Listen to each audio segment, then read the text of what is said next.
Hi, and welcome to the Word of the Week. This week's word is forgiveness. Now, for the month of December here at the Martial Arts and Wellness Center, we've been using as our message of the month gifts that we can give the world. And forgiveness is one of those gifts that I think is sometimes sorely lacking.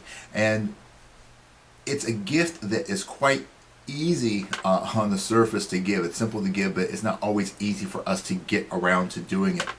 You see, in our lives, we will always have times where people do something to wrong us, things that hurt us, things that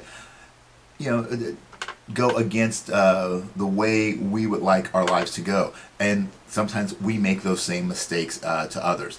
And forgiveness is an important part of our life process because we understand that mistakes are natural. We all make mistakes. We all do things that are wrong. We all have moments of weakness.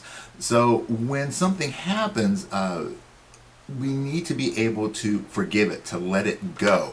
Now, this is a touchy subject because there's a tendency to give lip service and to say that, oh, well, somebody did something wrong, oh, I forgive you. But then we hold on to those things. So if there's something that happened that you say, okay, I've forgiven you, but then you bring it up a week later, a month later, a year later, 10 years later, then you haven't forgiven it. You haven't let it go. And the thing about resentment is that it eats away at you from the inside. So to hold on to things, to hold grudges, to hold on to things that we perceive to be indignations or insults, these, by holding on to them, we really don't do ourselves any good.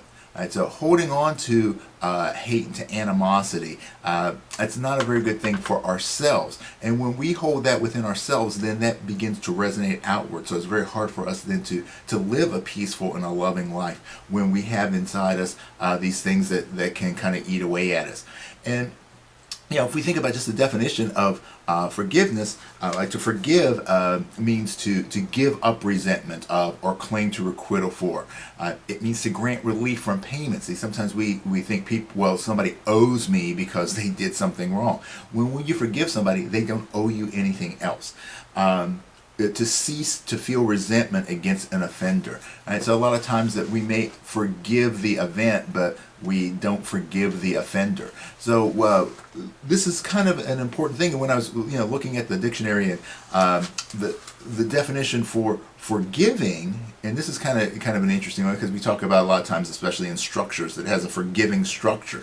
It means allowing room for error or weakness. And I think this is maybe the key for a lot of us, is that a lot of times we don't allow for people's errors, for people's weaknesses. We all have them. We will all express them from time to time.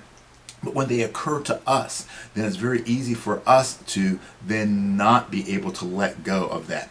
So I would actually like to share the writings of Carolyn Sangre, who does the write-up of the WOW, and those of you who have already seen the write-up, you're going to already know this, but for those of you who don't get her write-up, I really like what she has to say here. She says, forgiveness doesn't mean that I approve of an offending action or decision. It means I decide not to live connected to the offense any longer. Forgiveness doesn't mean that I somehow free you from all the natural consequences of your mistake. It means that I relinquish the right to decide what those consequences will be or make you pay me. And she goes on and on to list a lot of other things, but it's really interesting that we have to understand that we can forgive someone, but that doesn't mean that we have to allow them to continue to perpetrate those actions on us. I can forgive someone for maybe if I tell them something in confidence and then they go out and blab it to everybody.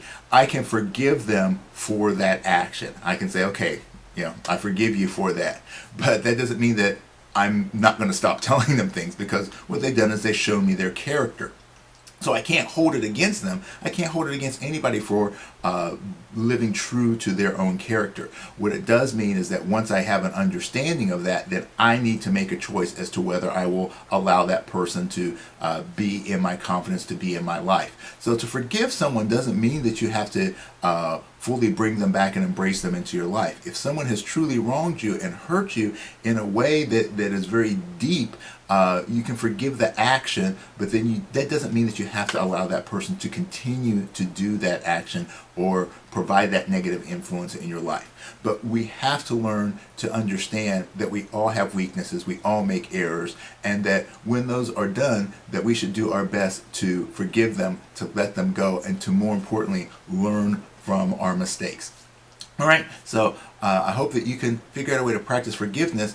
If someone's hurt you, figure out how can you forgive them. What do you need to do to let go of that? And more importantly, I hope you think about areas where you need to forgive yourselves, because a lot of us beat ourselves up over things that we've done, things that we should have done that we didn't do, things that we did that we shouldn't have. You need to be able to forgive yourself and then learn from your mistake and move forward. Okay, I hope you enjoyed this week's lesson. Hope to see you next week.